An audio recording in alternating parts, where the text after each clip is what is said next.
আলোচিত সেই বাংলাদেশি পর্ণ তারকা যুগলকে অবশেষে বান্দরবান থেকে গ্রেপ্তার করেছে পুলিশের অপরাধ তদন্ত বিভাগ সিআইডি। বাংলাদেশ থেকে পরিচালিত একটি আন্তর্জাতিক পর্নোগ্রাফি ওয়েবসাইটের সঙ্গে যুক্ত থেকে অশ্লীল কন্টেন্ট তৈরি ও প্রচারের অভিযোগে তাদের গ্রেপ্তার করা হয়েছে। সোমবার সকালে গ্রেপ্তারের বিষয়টি নিশ্চিত করেছেন সিআইডির বিশেষ পুলিশ সুপার জসিমউদ্দিন খান। তিনি জানান, ওই দম্পতি বিদেশি একটি ওয়েবসাইটে নিয়মিত পর্নো কন্টেন্ট আপলোড করতেন। তাদের পরিচালিত ওয়েবটি বিশ্বের জনপ্রিয় পর্ণ সাইটগুলোর মধ্যে একটি শীর্ষস্থানে উঠে এসেছে।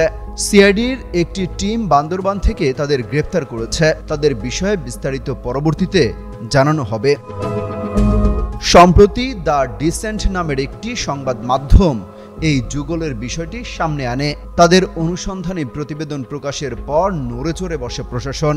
জানা গেছে, ওই পর্ণ তারকা যুগল বাংলাদেশে বসেই ভিডিও ধারণ, সম্পাদনা ও আপলোড করতেন এবং এর মাধ্যমে বিপুল অর্থ উপার্জন করছিলেন।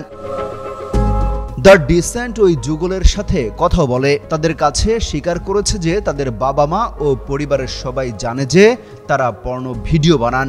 পুলিশের রেকর্ড অনুযায়ী গত 25 আগস্ট একজনকে মাদক সংক্রান্ত একটি মামলায় গ্রেপ্তার করা হয়েছিল। চট্টগ্রামে আনোয়ারা থানায় দায়ের করা একটি সাধারণ ডায়েরির ভিত্তিতেই তাকে গ্রেপ্তার করা হয়।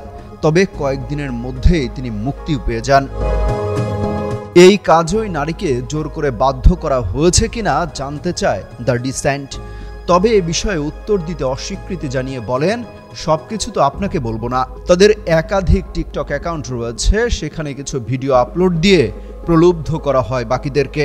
সামাজিক যোগাযোগ মাধ্যম অ্যাকাউন্ট পর্যালোচনা করে দেখা যায় সেখানে বেশ কিছু পোস্ট ও ভিডিও রয়েছে যেখানে ওই নারী নিজের কাজের জন্য অনুতাপ প্রকাশ করেছেন।